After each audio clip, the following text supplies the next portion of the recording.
Hi, I'm Dan O'Day. As a radio advertising expert, often I'm asked, which is the better length for a radio commercial, 30 seconds or 60 seconds?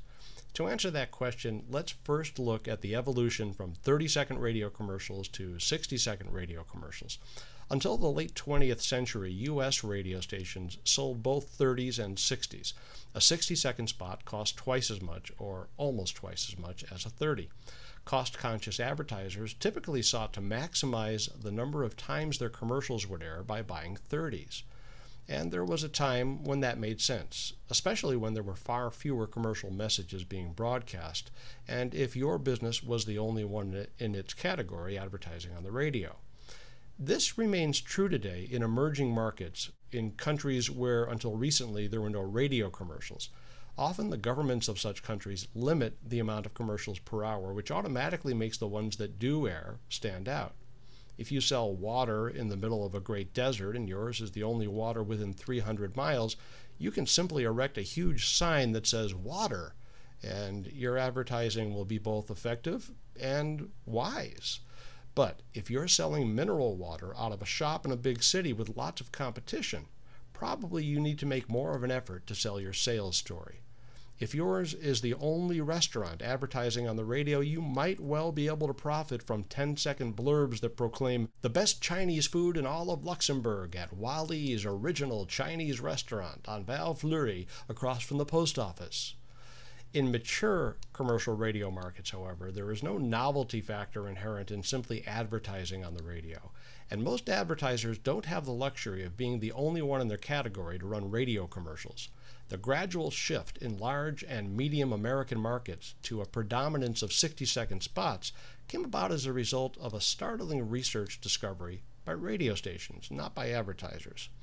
Which do you suppose most listeners find more objectionable?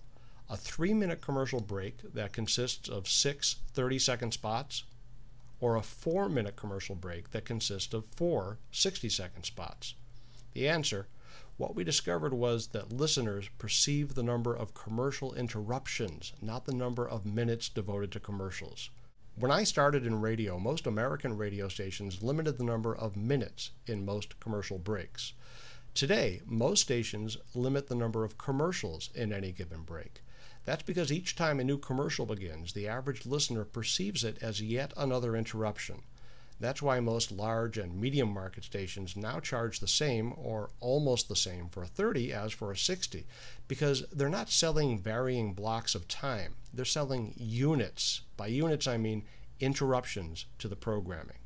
Although the original intent was to protect the station's programming, it has had the added benefit of giving advertisers a better opportunity to maximize their sales messages, because that, ultimately, is what the advertiser should be trying to achieve.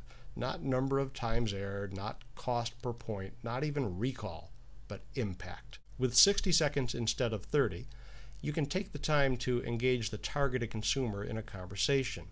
You can pace and lead. You can begin by matching and reflecting the targeted consumer's own experiences, and then lead them to your sales message in a natural fashion. You can take more time to show targeted consumers how your product or service can make their lives better. You can take more time to explain what differentiates your product or service from that offered by your competitors. You can give the announcer more time to speak at a slower, more conversational, more understandable, and more relatable pace than you hear in most radio commercials. And if your commercial utilizes entertainment as a tactical tool for delivering the sales message, you have more time to weave the sales message into the entertainment so that the listener cannot be entertained without simultaneously receiving the sales message. Sadly, this is not how most entertaining commercials are done. Most of them try to make you laugh for 50 seconds, and then at the end they throw in a 10-second sales pitch. I'm Dan O'Day. That's my opinion, and I'm sticking to it. DanO'Day.com Digital alignment parts. Synchronize.